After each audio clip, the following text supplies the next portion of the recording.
Some of what I'm going to talk to you guys about today.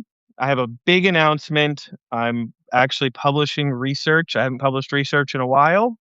I've been spent the last year upstate New York.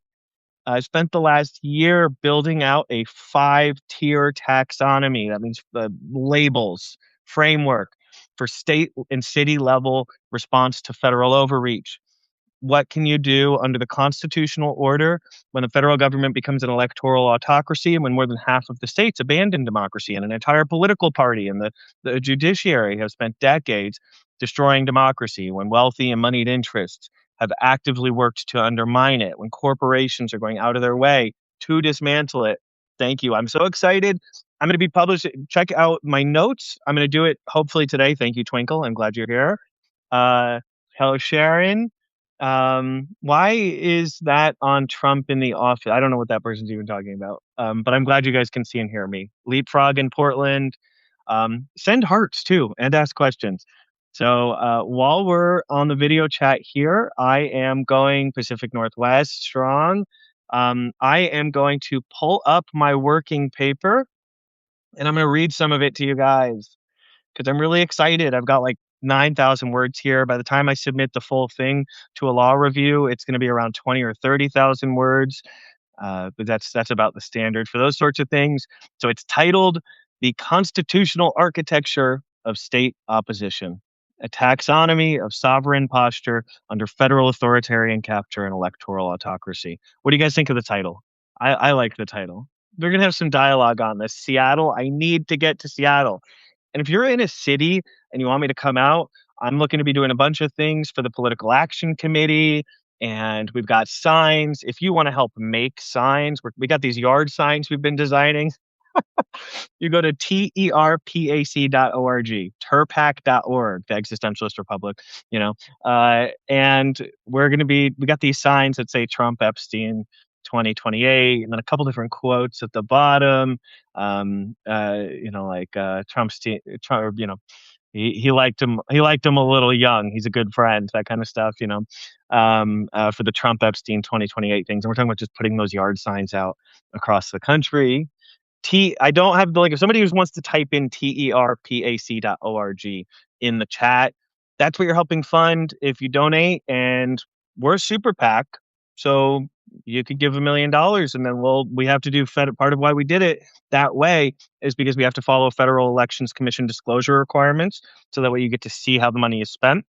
And we're also going to be announcing that we're going to be announcing the campaigns as they roll out and letting you know, like, hey, we sent, we found the reddest, the most Trump loving county in America and sent them a bunch of these mailers that say, are just like the most disgusting tweets and truths that Trump has done and that sort of stuff. And if you want to design any of those, TERPAC, that's Taco Echo Republic. I shouldn't do phonetic alphabet. Uh, uh, Tango Alpha Romeo Papa Alpha Charlie, terpac.org. But yeah, so anyone wants to put that in the chat, please do. Terpac.org. Natalie just did. Thank you. And also, if you do graphic design or something, you could say, hey, I think this would make an awesome mailer. And we're just going after corruption. And tweets are really good for that. And then just like statistics or facts. But corruption, the war, the cost of living, and the Epstein stuff. And so anyone who wants to help with graphic design, we raised like a few, like 4,000 or 5,000 our first day, thanks to this community. And now I'm going to be going around the country putting out these signs on the sides of highways that call out Trump for being Epstein's buddy, and going to the heart of Trump country where we're going to send out these mailers and we'll put up some signs that, might get me shot, but I'm not too, you got to bring truth to people. You got to break through the information bubble. So, Susan, Indiana has more blue than people think. There's a lot, you got to go for the non-voters. I really want to upset people in the information bubble. That's so much of Terpac's early mission, is to upset people's information bubble and go to the heart of it. They're like, everybody at my work loves Donald Trump. And it's not about flipping votes. The Existentialist Republic, Political Action Committee is not about flipping votes. It is about educating and sometimes upsetting. There's something in psychology called called an extinction burst, which is where somebody experiences information that they don't want to engage with, and then it makes them very emotional, big emotions, and they process it. And sometimes they then change the behavior or they change the belief, but it is uncomfortable. And the most emotional disruption comes before that.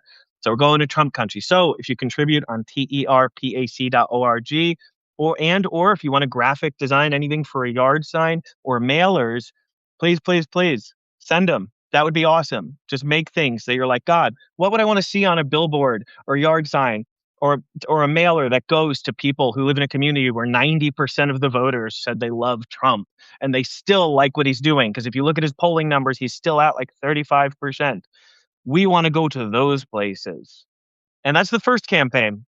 We're going to do campaigns later where we educate more people, politicians, and regular folks about soft secession and that sort of thing. Let's see, more messages from people, terpac.org. Love, love, love. Take one action a day. Absolutely. Send hearts so more people will see this. If you guys are interested, I would love to read more from my working paper, The Constitutional Architecture of State Opposition, a taxonomy of sovereign posture under federal authoritarian capture and electoral autocracy. Abstract. Author's note. This working paper abstract runs longer than standard journal submission length. A condensed version will accompany formal journal submission. The extended abstract is intentional for SSRN distribution to ensure complete presentation of the framework's scope and contributions. So now is the abstract. American states already hold the constitutional authority to check, prosecute, and outlast a captured federal government. The architecture has always been there. Scholarship on federalism and democratic backsliding has accurately described why subnational opposition to authoritarian federal measures tends to fail. States deploy individual tools in isolation, get outmaneuvered, and lose. What that scholarship has not provided is a unified taxonomy of the tools themselves or the recognition that they constitute an architecture that, when assembled deliberately and deployed concurrently, produces something quantitatively different from any single tool applied alone.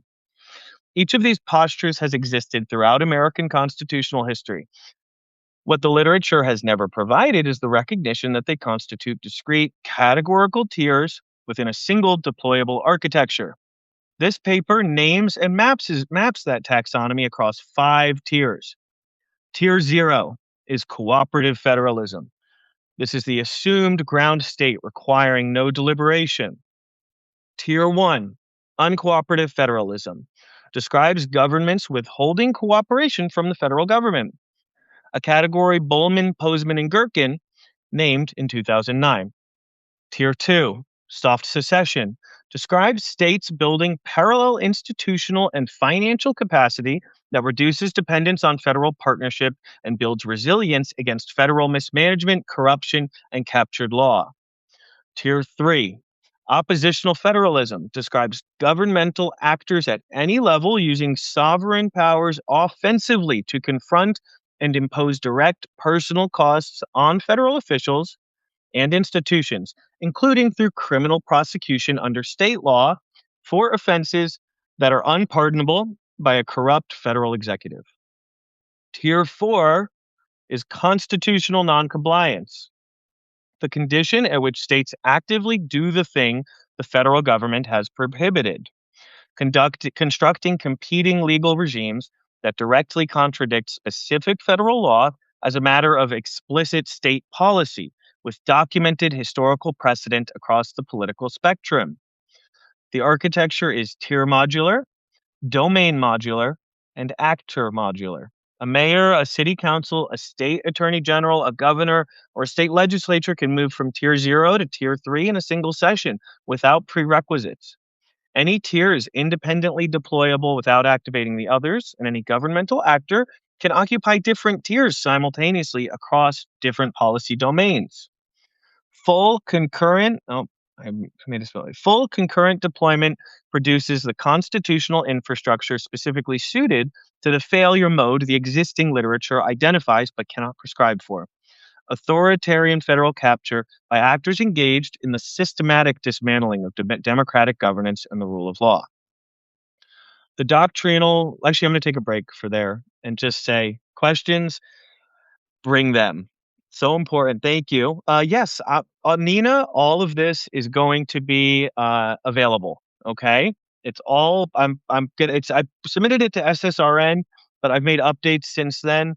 So I'm gonna post links and I'm just gonna share it directly.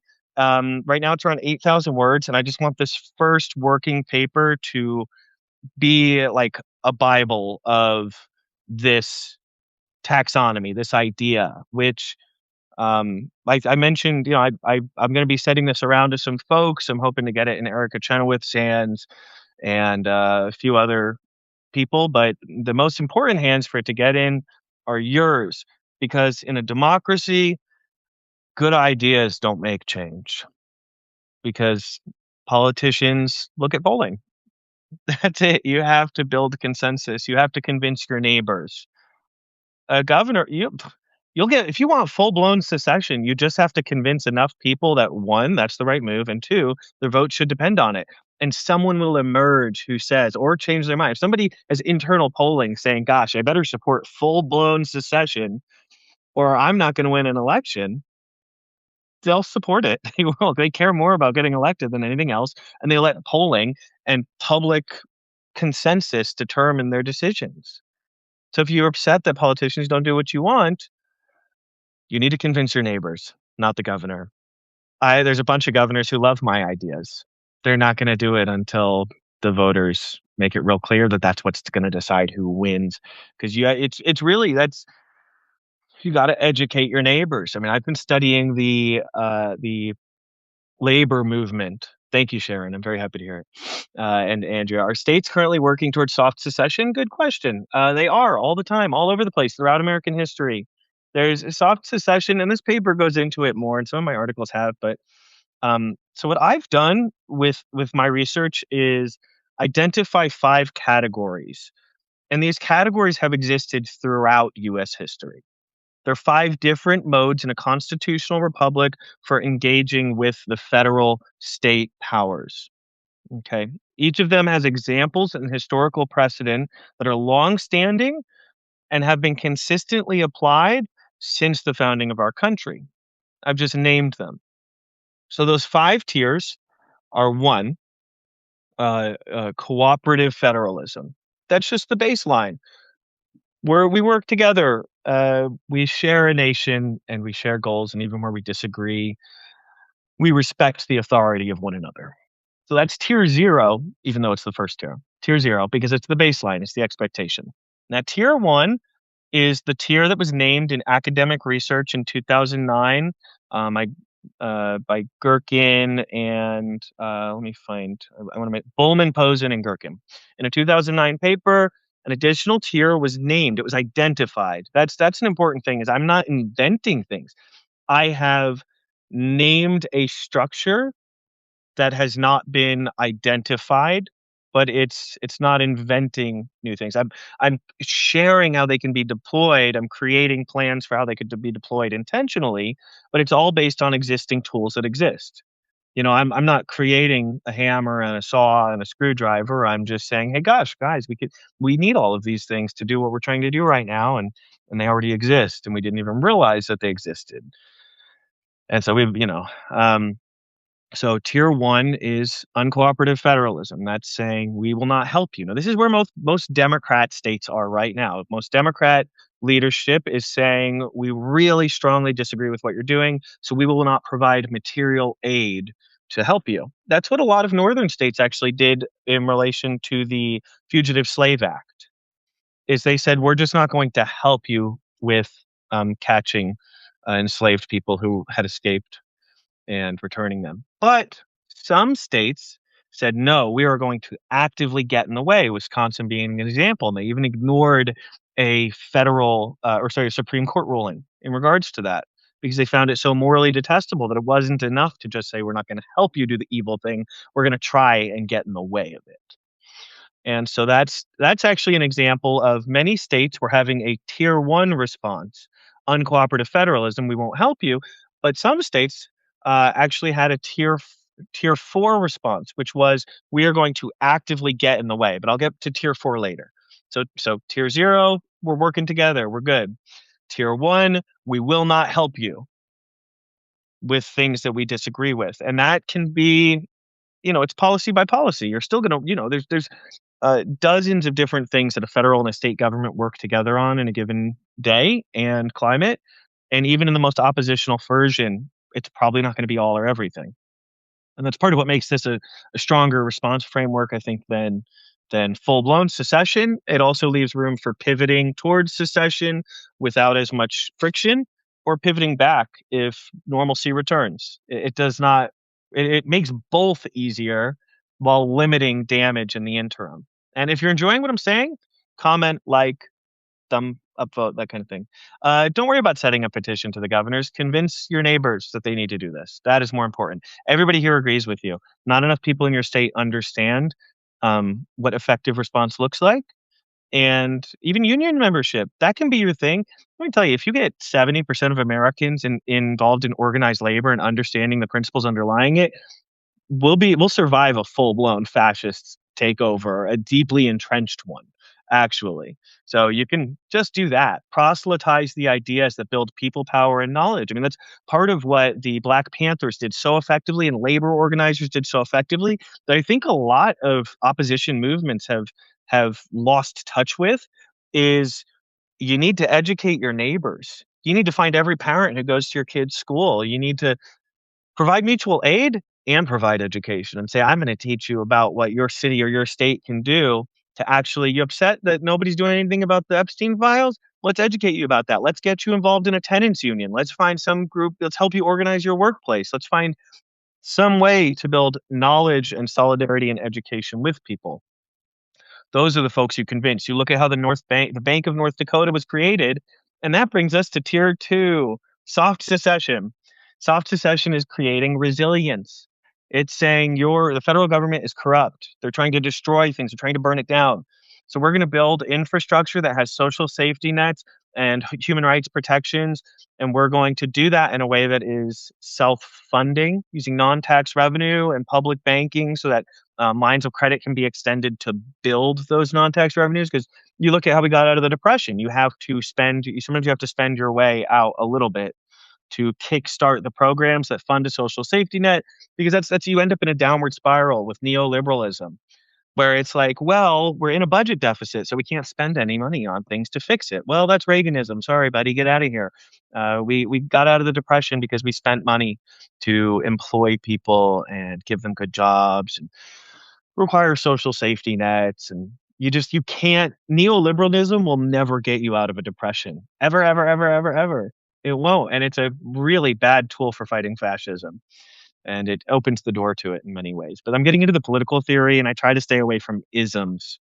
But so soft secession already happens. It's when your city or your state or your county does something that builds resilience and self-defense against the federal government, builds parallel structures. Are you scared of SSI and Medicare going away, and SNAP, and how these funds are being pulled away, or the economic damage done by Trump? Well, soft secession's your tier. Tier 2 is where you get to fight back against all that, where your city says, we're going to file the paperwork to be a state level health insurance provider. Now you look at Metro Plus in New York City, and they are the only health insurance provider that is publicly owned. They're like the Public Bank of North Dakota. And what that means is it's a business run by the government, a public option that is profitable. And you can structure it very similarly to how a private corporation would do it. But Metro Plus is 6 out of the last 8 years was ranked number 1 number 1 best in quality and service and customer satisfaction in New York State for health insurance providers. And it's run by the city of New York. And you find that consistently when you make a quality public option with a sincere way to make things better. It was during the Reagan administration, 10%. They set a cap They said the substantial majority of people on this government-run public option that exists right now, the vast majority of them have to be Medicare, Medicaid recipients. Well, the other 10% can just be people who are on the public option. You can just expand that to everybody, and you can say, "Hey, we need to make sure that we remain solvent, so we're gonna moderate how many low income people we bring in, and mid income people and high income people, so that we can properly tier it out in the same way, a well run organization wants to make sure it retains solvency and can last. It's but if you bring public state employees onto it right away, then the savings that you have from that provides your startup funds. And you have to build some of the infrastructure, but that's very significant startup cost compared to the very immediate savings within the first year it pays for itself. And then you have a public option that by being better, that's part of why insurance companies fought to make it substantially Medicare, Medicaid. They're terrified of a public option competing on the market.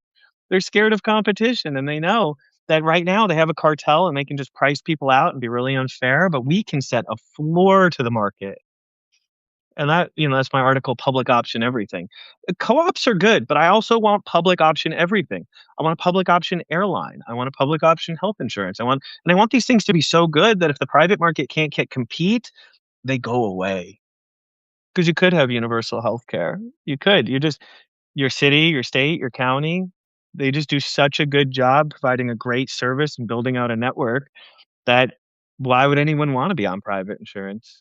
And that I think is probably the most ethical way to do it too. There's some consensus building to that, but you're making it available to everybody who wants it.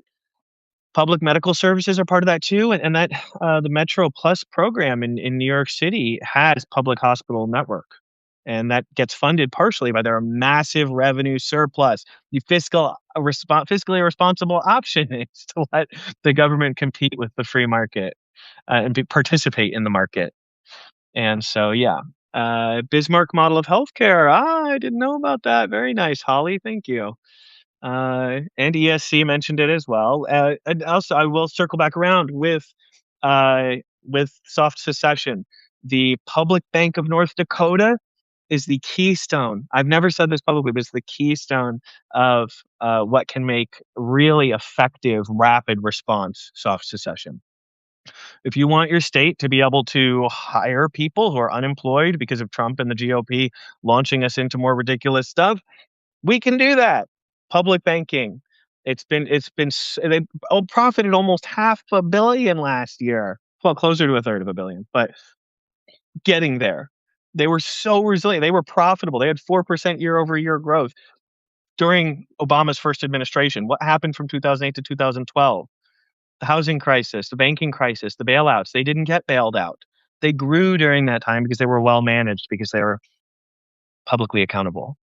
They have a responsibility to their shareholders, and their shareholders are us, the people. Well, the people of North Dakota. So we do this everywhere we can. We make public banking. It funds public works projects. It builds resilience. It helps us weather the Trump Republican storm, and it limits their power. It helps us pull away from them. So that's soft secession. Now to tier 3. Tier 3. Tier 3 is oppositional federalism. Now, this grew out of my recognition that states weren't, it's not enough to just build resilience. Because, with enough soft secession, we start to look like the European Union, and I'm okay with that. I don't think that Louisiana should really have a say in how we run things in Washington State, because they don't believe in democracy. And there's plenty of good people in Louisiana, and there's blue dots also, and in Texas. But the problem is they do not believe in democracy. They don't have fair judicial system. They would not be part of the European Union, actually, if because they're electoral autocracies and deeply corrupt, and so you can't invite those groups to the table. It's not because of the citizens, it's because of their government. But when you create like sanctions, economic and political sanctions, saying until you get your stuff together, we can't send resources to you, we can't work with you, because we need to create pressure for you to actually create an equitable and fair environment for your residents. it's not abandoning red states. It's saying we can't aid the tyrants running red states. And we need to apply economic and political pressure for them to become democracies. And so that's part of the model as well, is that interstate pressure. But oppositional federalism. So, oppositional federalism is saying we need to rein in the federal government, and we're going to do that using state criminal statutes, dual sovereignty doctrine. Dual sovereignty doctrine, one of the most well-founded precedents in the U.S. History, and it's just saying that states are their own government, and federal government's its own government, and that's why there's people, like double jeopardy. You can't get charged for the same crime twice. Well, actually, you kind of can. We've all heard the stories about this person's getting charged for X, Y, and Z by the state, and also X, Y, and Z by the federal government, because they both have different levels of standing and different statutes that are in violation. I will make also for so Commander Cool knows I will make this publicly available. And everybody here is allowed to take my content and chop it up. Just give me credit, but to use it at will. You don't have to ask. You know. What EU? So Jeff, absolutely, the EU is trying to do that with Hungary. It has not been effective yet. But there's also a moral argument to just saying we're not going to work too closely with the bad guys. I mean, we've seen this geopolitically with nations that are really horrible to their residents, and we probably shouldn't have economic ties with them. We should probably be trying to do the opposite, because capitalism doesn't inherently spread democracy as much as the Reaganites would like to make you think that. And so, yeah, that's to answer that. So oppositional federalism is just saying we're going to use state laws to prosecute it. I mean, Georgia. My article today was about how Georgia wanted to prosecute, had the criminal case done for RICO racketeering on Trump and 18 other co-defendants, and then they attacked the prosecutors and moved things towards people who clearly are corrupt and captured in other ways. And that's what they do, is they use the mob tactics. They attack and coerce prosecutors and attorneys general and district attorneys rather than fighting their cases on their own merits and get them buried that way. But states are able to charge and prosecute all these crimes. So um, that is oppositional federalism. Now, the next tier 4, is constitutional noncompliance. That is when the state actively inhibits, the state gets in the way. So it's the opposite extreme from tier 1. Tier 1 is saying we won't help you do the bad things. Tier 4, constitutional noncompliance, is saying we are going to step up. We are going to get in the way. We are going to go. We're going to send the police, the state police, to the internment camps. Now, there's also another new thing that I'm introducing in the working paper that I've been developing, and it is about oversight, that governors and states must have oversight, that to not grant them oversight over conduct that is happening in their state, to determine the constitutionality of it and the legality of it, and to see if it does conflict with state criminal statutes, is something that can no longer be tolerated. It must explicitly be addressed, because it is just like the federal government. It is long-standing supremacy clause. The federal government can't have their direct activities they have total authority over inhibited by states. But the problem is what about when they're doing things that are on their face unconstitutional? Well, then what do you do? What do you do when there's a federal captured judiciary? So the supremacy clause has its issues, and it's something that's going to need to be addressed. And tier 4 is a tough tier. It's a challenging one. That is the tier where you are teetering on no longer being a United States, just being a states, being the states. And I'm not mad at that, because, if there's internment camps, people being killed and beaten and that kind of stuff, I guess there's a reason I'm not a governor, because if I was a governor, I would say we're sending in all the police to, help those people who are in internment camps, because otherwise I would I would be on the chopping block for the Nuremberg trials 2.0. And also, it's the right thing to do. Gosh, not just for the consequences, just people are in trouble. We should help them. But we work in the system we work in, not the system we wish we worked in. So, this is, let's see, let me see. Any other questions in here? Well, I know what we like, and I know what we want, but I think it's going to take a couple years. Let's see. So, Let me read the last. Is this the last paragraph? Last like two paragraphs of the abstract.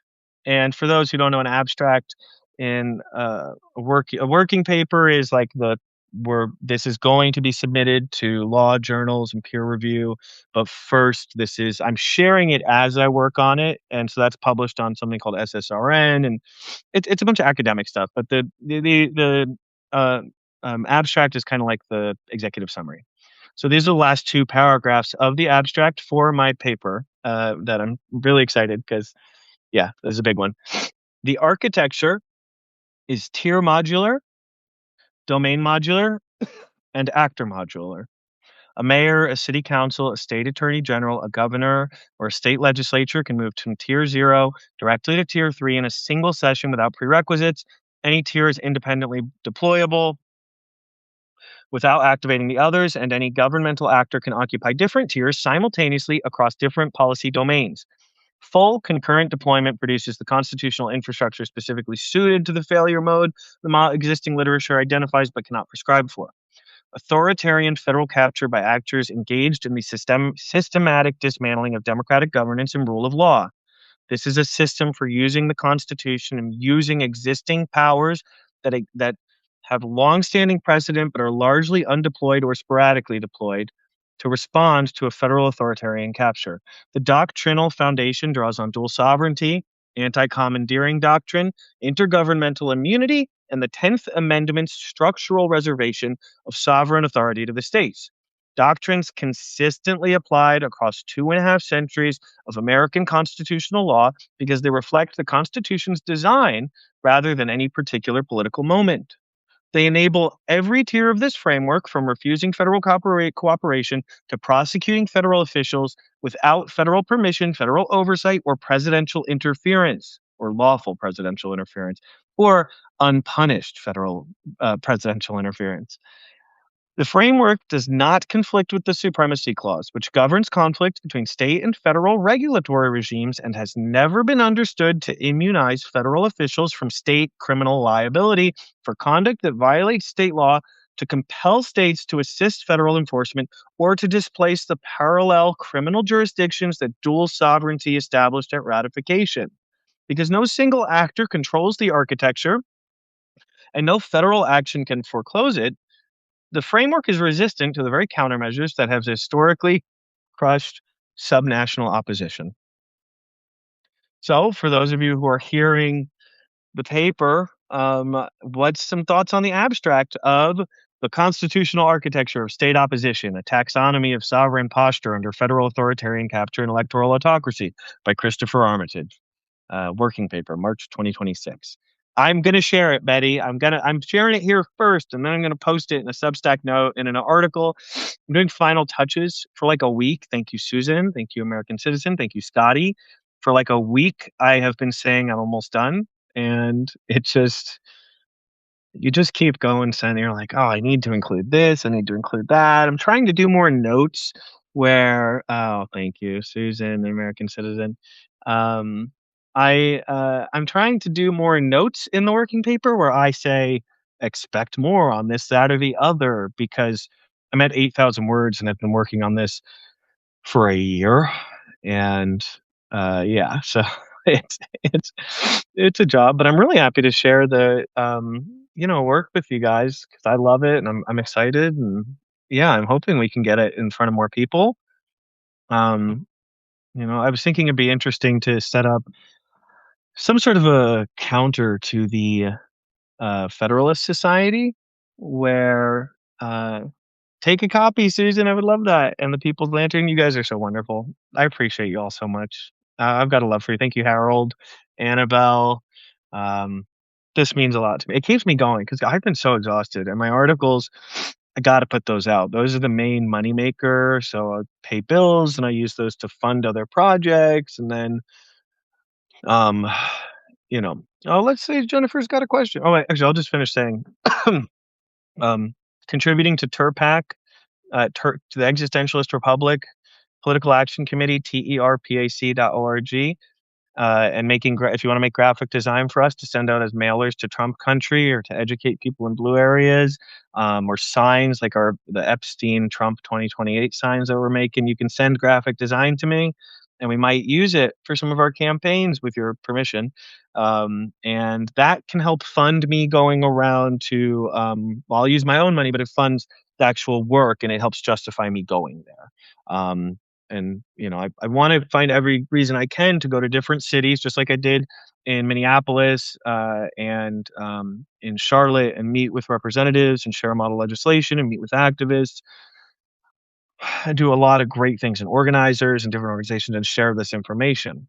And so turpac.org, if you want to give to the political action committee that we can use to send mailers and put out signs to trigger conservatives, and break through the information bubble, and then also educate representatives and citizens about what effective response looks like, because the whole like wait for the next election thing is wild. That is not a wise move. Vote, of course, but we have so many more options at our disposal right now. So yeah, turpac.org or buymeacoffee.com. Or also, you don't have to give money. Learn, educate, activate, recruit, repeat. Learn, do, share, repeat. Do, do, do. The American model of state sovereignty. You're against the American model of state sovereignty. It might be the thing that saves us as much conflict as it's provided. States' rights, they're not just for racists. We can use them to protect reproductive rights and to protect your right from unwarranted search and seizure and to protect the rights of communities that are actively under threat based on the color of their skin or their political beliefs. When their political beliefs are, hey, I think humans should have rights or genocide is bad. These are good things. So that's my thought. Um, let's see. Yes, hearts. Thank you, Annabelle. Hearts, hearts, hearts, hearts, hearts. That helps more people know that this is good and useful and helpful. So go states. Yeah. TERPAC.org. And also for people with graphic design. And the Discord. If anyone wants to share the Discord link, please do, because our Discord is awesome. We have so many cool people on there, and it's not led by me. It's my ideas, but on the Discord, we're building this amazing channel, Blue State Coalition. Absolutely. Um, the Discord is this amazing place where people are taking these ideas and putting together these teams, like the psychological operations teams, that are basically building, developing, coordinating skills that we can use to be proactive.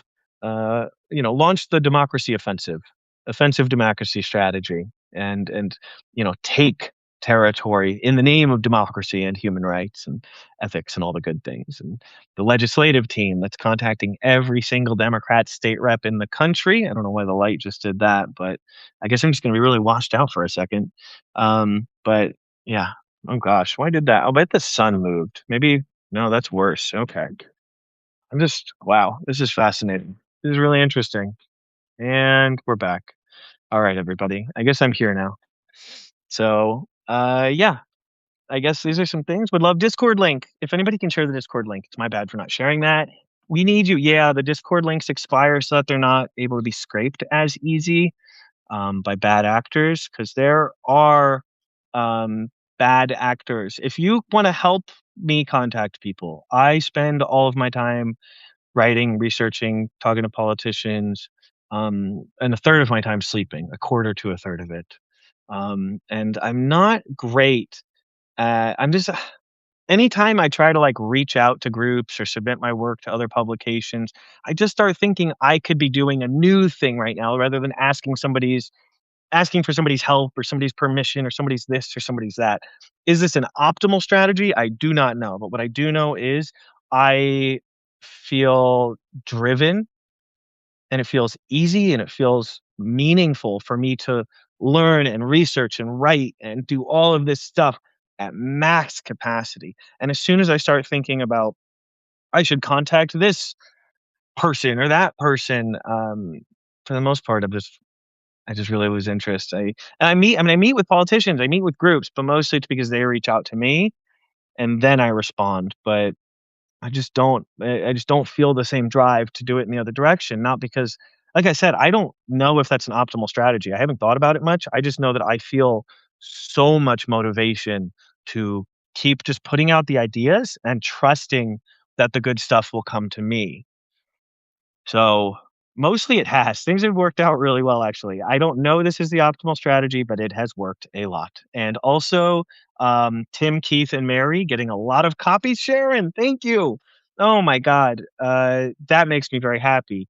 For the folks who are reaching out to Tim Walls and Keith Ellison and Mary Moriarty and sending them the prosecution memo because they can take her off the case. They can order new prosecutors to be on it. It's been 2 months since, Renee Good was shot, and we have the sufficient evidence publicly available. They're lying. It took 4 days, 4 days to press charges against Derek Chauvin, and there was far less information available. I wrote the prosecution memo for Mary Moriarty, Keith Ellison, and Tim Walls.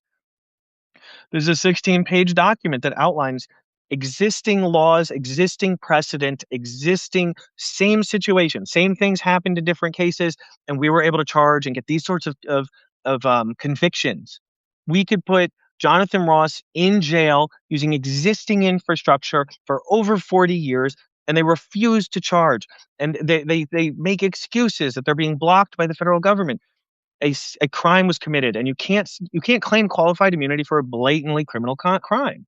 Derek Chauvin, 4 days to charge him, far less evidence, and arguably more standing for defense, or like his defense had more to work with. He was wrong. Derek Chauvin got what he deserved. But I'm just saying, from a prosecutorial and defense attorney perspective, the Jonathan Ross case is way more cut and dry, and the prosecution memo explains how he could be using existing statutes put away for over 40 years. That's the rest of his natural life. So, keep doing that. If somebody also can share the Discord link in here, it would be so appreciated. Um, and let's see. Thank you, Carrie and Scott. You guys are amazing. Oh my goodness, I've got somebody meowing at me for attention. Come on over here, sweetness. I've got a friend too. Um, yes, this, for those who don't know, is Princess Nandor. She is amazing, and I love her so much. She was just meowing at me, I think, because she wants treats. Getting this lighting thing again. Maybe if I go. Okay, we're back. The lighting is back again. I got a new laptop, so my old laptop, I had it for 6 years. I bought it in Mexico because my one before that died, and I like to use things until the wheels fall off, so to speak. Anyway, let's see. More mutual support. You guys are doing all the things that need to. Oh, good. Okay, I'm getting to the comments. With love for Princess. Yeah, she's so amazing. Why don't they want to prosecute? Paula asks. Why don't they want to prosecute? Well, I posted an article today that explains that a little bit, actually. So they, and I need to write more about this, but basically the Republican Party, the GOP, Trump, they use a mix of mob tactics and intelligence agency stuff, which high level organized crime works a lot with foreign intelligence and domestic intelligence services. But what they do is they dig up dirt on prosecutors and use that, usually financial or sexual misconduct if they can find it. Not even misconduct a lot of times, but just things to embarrass them or muddy the waters, and they go hard on it. And so someone like what's his name? Jack Smith, that guy has gotta have one of the squeakiest clean lives of any, like, I guarantee you they dug through his stuff, with a fine-tooth comb. And so, that's what happened in Georgia, is you had a really, really good prosecutor, and she spent a lot of time building a case, and it was a good case, and it would've passed, but, they first got they found that her and a special investigator that she hired had a private relationship that was 100% legal.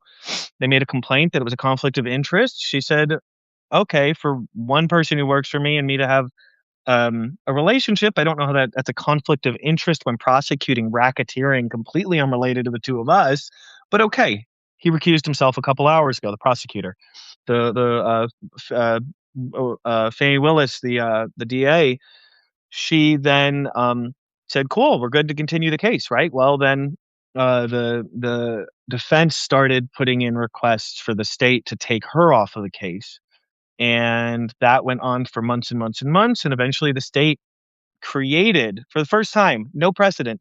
They said, because one person you hired, you were in a personal relationship with them, neither of you having any connections to the people you're prosecuting, we're going to take you off the case. And then they sent the case to someone who had already swept multiple Trump cases under the rug. And he'd got a lot of promotions through the Georgia GOP and Republican Party there, and has received more benefits since. So there's a lot of infrastructure behind, foreign intelligence services, domestic intelligence service, and mob tactics being used to push out anyone with morals and ethics, and retain and channel things to the people who are corrupt and bought and coerced. And so why hasn't Mary Moriarty prosecuted? Well, actually, for that case, I think she's just really, really bad at her job. She's just got a long history. She's been taken off of cases before.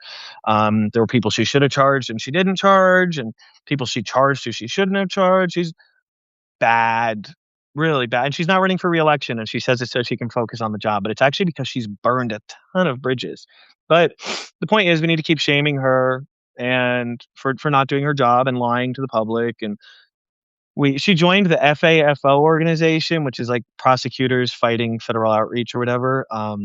And they have not prosecuted a single person. They said our whole job is we're going to start going after these ICE agents who commit, who break our local crimes boldly and publicly, and they have not done that. I mean, talk about the definition of controlled opposition is, we're going to make an organization with a funny name about how we got the mission. We're going after them. Not one prosecution. It took 4 days to charge Derek Chauvin with far less evidence. They're scared and they're hoping that, I mean, so why aren't they going after them? Part of it is that the controlled opposition isn't what most people think it is. Controlled opposition is, if I don't really fight back effectively, in like if I always use the same framework that's always been applied, then it looks like I'm doing the old playbook well, and I will retain my office and go unattacked. I will not become a target of the fascists. And then maybe I keep getting reelected, or I get good jobs after, and my donors tell me I'm doing a good job. And the people who are wrapped up in the corporate media say, look at my person go. My representative's doing such a good job. But they're playing the old playbook on purpose because it doesn't work. And to them, they say, well, how good am I at my job if I get attacked or fired or arrested? Or I don't want to. I don't want to make the Trump administration and the Republicans more angry, or they'll make my constituents suffer. And to me, that is a wildly privileged thing. They tell themselves they're the good guy because they're protecting their constituents, but their constituents are actively under assault. And when you attack our rights, you attack us. When you attack justice and the rule of law, you attack us. And so this is, we just, I mean, it works the same no matter what, but that's why they haven't done it. Thank you, Scotty. I appreciate it. Let's see. What Malcolm Nace? I don't know a ton about the FAFO thing, or if that's what I think might be the PAC. I don't think it's this. It's not the same as what I was talking about, which was a group of prosecutors that Mary Moriarty joined. Her term is up in a year. She's got a year left doing a bad job and covering up. She's going to spend a year not taking Jonathan Ross to court, and this is what they do. They drag it out, and then in a year they're going to, the next person's going to say, "Oh gosh, well, it's been a whole year. We what are we going to do now?" And it's like, but we keep doing the job. That's all. We keep fighting the fight, and we learn, we grow, we develop our tactics. This is asymmetric warfare, and there's no reason we can't win. No matter how deeply entrenched a fascist state becomes, you can still defeat it. It's just there's more of us, and we can. Fascism's been defeated before, even internally. I mean, in a lot of ways, it hurts itself. It's just, again, developing responses like the paper I'm about to publish, The Constitutional Architecture of State Opposition, subtitle, A Taxonomy of Sovereign Posture Under a Federal Authoritarian Capture and Electoral Autocracy by Christopher Armitage. So I'm really excited to get it out. It's been a lot of work. Although sometimes it feels like pulling teeth because it's just like, gosh, I want this to be done so bad, but I can't put it out if it's not where it needs to be. Do. Let's see what some other um let's see. CPACs should be illegal. Yeah. News about Jonathan Ross living as a free man who murdered a lady in real life. I mean, we got to keep. I'm so grateful to the people who've reached out to uh, Minnesota AG Keith Ellison, Governor Walz, and also to Mary Moriarty. Governor Ellison became so, or sorry, AG Ellison got so tired of us complaining about the Jonathan Ross thing that he told his people to start just saying, "This is Mary Moriarty's job," but he can take her off the case too.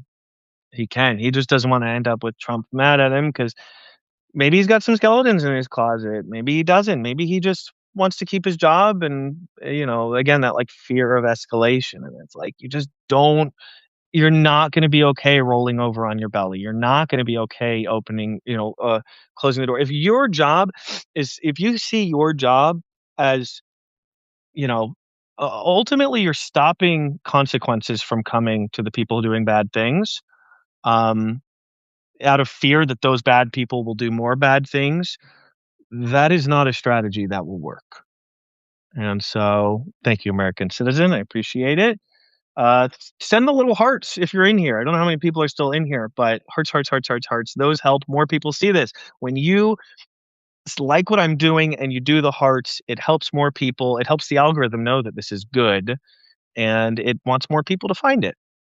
So, yeah, the surveillance state is a problem. But if we're all on the list, nobody's on the list. So I don't worry too much about that. Although I guess being a public figure, there's only so much you can do anyway.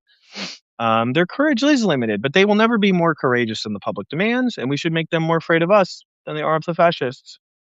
Yeah, and an educated public is more dangerous than fascists. For fascists, though, not for the people. So, yeah. Let's see. I do want to remind people as well that if someone can share the Discord link, please. I want somebody to share a Discord link, please, please, please. Actually, you know what? I'm just going to do it while we're here. I need to stop asking people to solve my problems for me. I'm just going to do it. I'm going to the Discord while we're here. I'm going to get the link and I am going to share that dang link. That's what I'm going to do. Let's see. I'm on my way there. It's taking a long time to load. Invite to server. Server link, which lasts for 7 days. And how do I want to comment now? All right. If you want to join the Discord, boom, just posted the link. I did it. Discord links in there, guys. If you remember what the Discord does, we got the legislative team contacting every Democratic state representative in the country with the 4 pieces of model legislation that we have. And what else? What else do we have? We have the intelligence team that's just been built. The just asking questions and herd effect, and I'm going to do more pro-democracy psyops, anti-fascist psyops type information. But the team is going to be people like learning these skills together and developing them together. So you can be part of that. And there's other teams in there too, and there's state teams, and be a part of it because you don't go to the Discord because you want to hang out with me. I mean, I'm here. We'll hang, but if you go to the Discord because you want to be part of like, uh, I guess, a peaceful stochastic democracy offensive. The peaceful stochastic democracy offensive. Peaceful PSD. Oh, PSD. It doesn't work as anything, but you guys get the idea. So join the Discord for that to be like part of the community. Yeah, I looked into a lot of different ways. Victoria said that they don't have a Discord, and some people don't have it, and that's okay. It's just really the best tool available that I could find for the type of organizing that we're hoping to do or that we're doing, and like very community driven. And so if I found a way that was more like accessible or like on a more broadly built platform, I would do it. But I'll also say, if you want to build communities elsewhere around these ideas, um, you can do that. I don't. That's the thing. don't let me be or anybody be on a pedestal. Put ideas on a pedestal. That's an idea can be pretty close to perfect. I mean, it's like, like a hammer. You have a perfect hammer. Like this hammer, I'm gonna have this for the rest of my natural days, and I can hammer a million nails, and that hammer is gonna always be its job. But humans, we contain multitudes in a way that a hammer does not. And that's okay. It's more than okay. That's the natural state of being human, is we are deeply imperfect, but always hopefully always trying to be better too. And so, you know, that's yeah. Welcome Trump as a Russian asset. I like that name. So, yeah. Do I know how the lawsuits against Trump? Well, yeah, there's a lot of great lawsuits happening, and the AGs are doing a solid job, but those are civil suits, and they need to happen. But it's part of the 5-tier structure that I've been working on for state level response. You do want civil suits. It's just you need those things concurrently, and you apply the different tactics where they're needed. If you're playing football or something, you wouldn't have your team just do one everybody does the same thing. Everybody just runs straight forward. No, you need different people in different roles doing different things. And part of the structure that I'm building with this working paper that I'll be publishing with the 5-part taxonomy for state level opposition to federal authoritarian capture is saying, so you as a citizen or as a resident, what can you do to fight fascism that is effective research and historical backing that it's going to be effective and to learn and develop that, then what can your state house member do? What can your state senator do? What can your mayor do? What can your county commissioner do? What can your governor do? What can your state AG do? What can your county attorney do? What can your district attorney do? What can your county dog catcher do? Everybody has a role that they can play. What can somebody who is stuck at home because of a severe disability and they can't leave the house do to fight fascism that will be effective and make a difference? What can you, who is going to knock on every door in the neighborhood, or at least put a piece of paper on every door of the neighborhood, what can you do? Everyone has a role, and we actually need that. There's nobody who gets to say, it's not my job when you're fighting fascism. Nobody. Nobody. If they say that, they're gone. They're done. We don't need them. That bothers me. We got some city council members who they're friends. I love them. I actually love them. They'll show up to protests, but they'll talk about zoning laws and they'll say that's my job, not X, Y, and Z. And I'm just like, they don't even listen to me sometimes, guys. They don't listen to me. When politicians listen to me, it's not when they love my ideas. It's when they realize that I have access to people who might want to donate to them or to an audience or to whatever. It's when they think they get, and that's not even because they're bad. You just become a politician. You're a successful politician because you're good at recognizing what moves you closer to reelection and what moves you further away from it. And there's an opportunity cost as a politician where everything moves you further or closer from reelection. Even spending time with your family probably moves you further because you're not raising money or rubbing elbows. You know, that's part of it.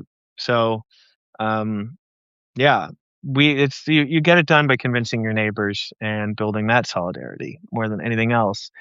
Um, well, it feels like a slog because enough stuff isn't happening, but also the algorithms aren't helpful. Like beyond corporate media, um, and even like purposeful algorithm messing around. Uh, when I write an article that I have to for myself, I write articles about like, look at these policy wins. Look at these places where we're fighting back and doing a good job. They get 25% as many shares. They get read by substantially fewer people.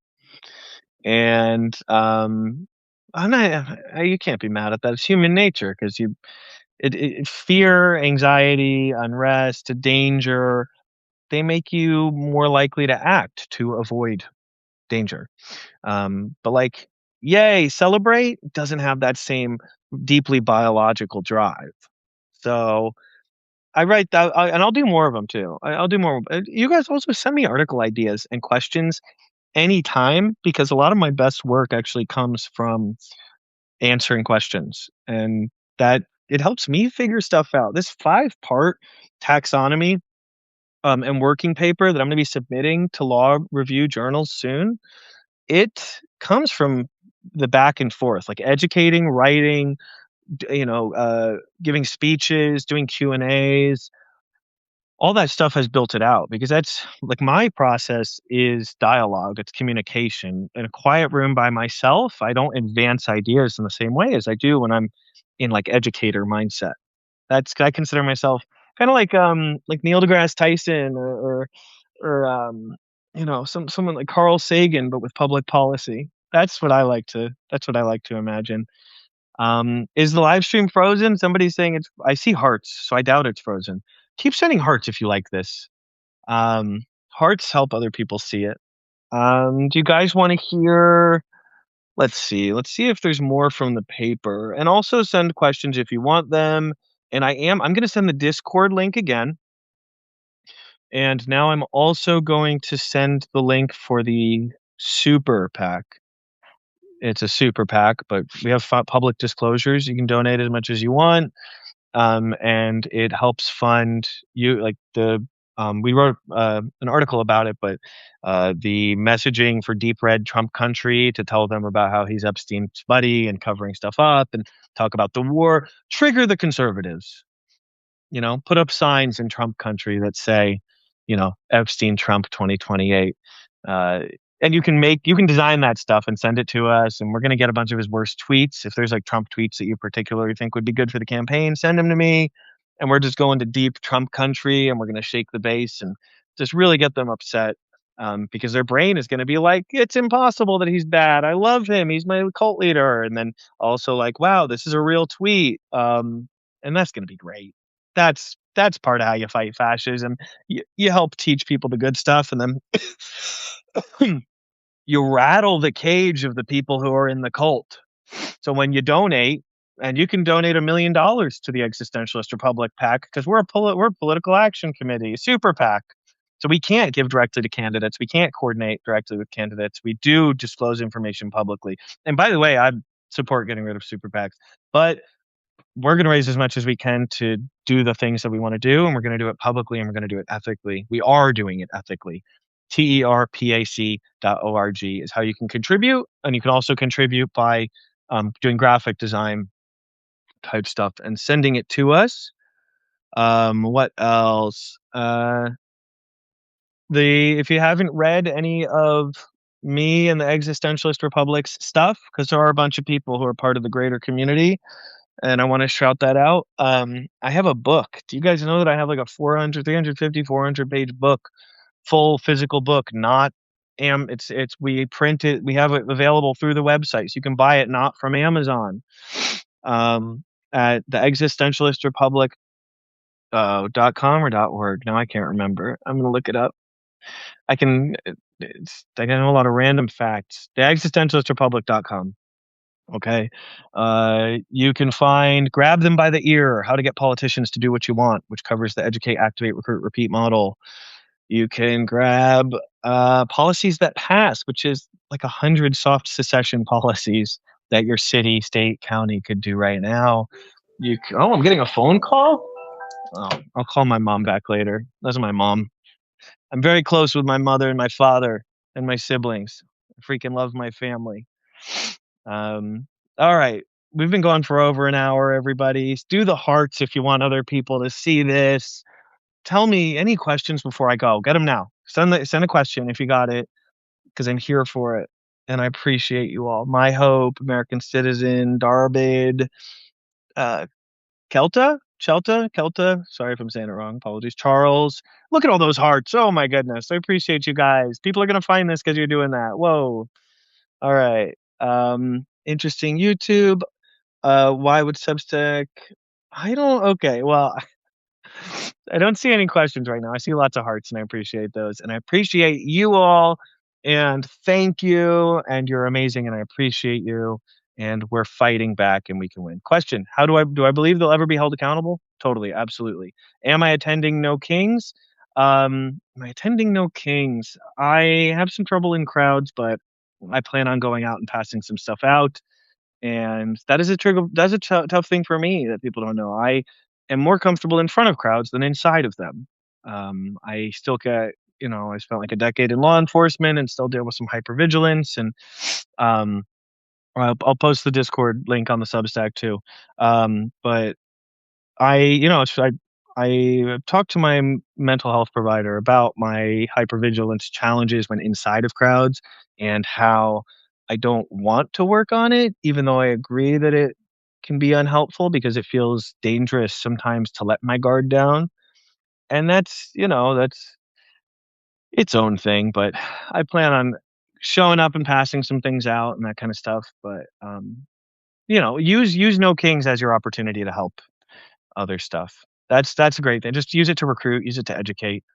Yeah. Um, that's what you can do. Bring 1,000 pieces of paper that tell people who, how, where, what, when, why, and help get signed people up for like that big, general strike stuff and get them into unions and all of that. So I don't see any other questions.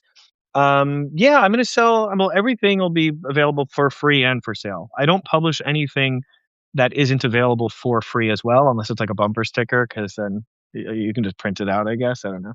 But any work I do that's meant to be educational is available for free on the Buy Me a Coffee shop. Buymeacoffee.com/BER, and it'll be listed for free in the shop. And so my working paper is going to be submitted to law review journals, and it's going to be live maybe in the next few hours. Every time I think I'm done with it, I just go through and I find something else I want that I can make better. And that is not easy. Trigger the conservatives. Exactly. You donate to terpac.org so we can trigger the conservatives. Um, let's see. Stay strong. Keep it up. Thank you, Debbie. Yes, we all use our individual strengths, and you're all doing important work by being here. And yes, the anxiety. I have really bad anxiety inside of crowds. It's overwhelming for me a lot of times. But I show up in the ways that I feel I can. You don't have to do things you don't feel up for. That's okay too. Gosh, I see so many activist organizations that are like, how do we get more people knocking on doors? And I'm like, you don't need everybody knocking on doors. There's like 100 different tactics, that 200, 198 nonviolent means of protests and activism. And, there's so many things that are effective that you can do. You can meet it where you're at. So thank you, Carrie. Thank you, Jennifer. I appreciate you all. So, and Pilates, yoga girl, sorry, Pilates yoga girl. Trigger the Epstein class. If somebody wants to help make stuff for us, send them. I'm excited. Yeah, I appreciate you all. I'm gonna go now. I Let's see if I can get a cat over here to say goodbye. Come on, buddy. I'm gonna bring a cat. Oh, here's another one. Well, okay, Nandor can go first. Come on, Nandor. Say goodbye to Nandor, everybody. Bye, Nandor. All right. Thanks, you all. I appreciate it. Thanks for being here. Nandor can say goodbye again because I saw some people just came in. You guys rock, and I appreciate you. Thank you.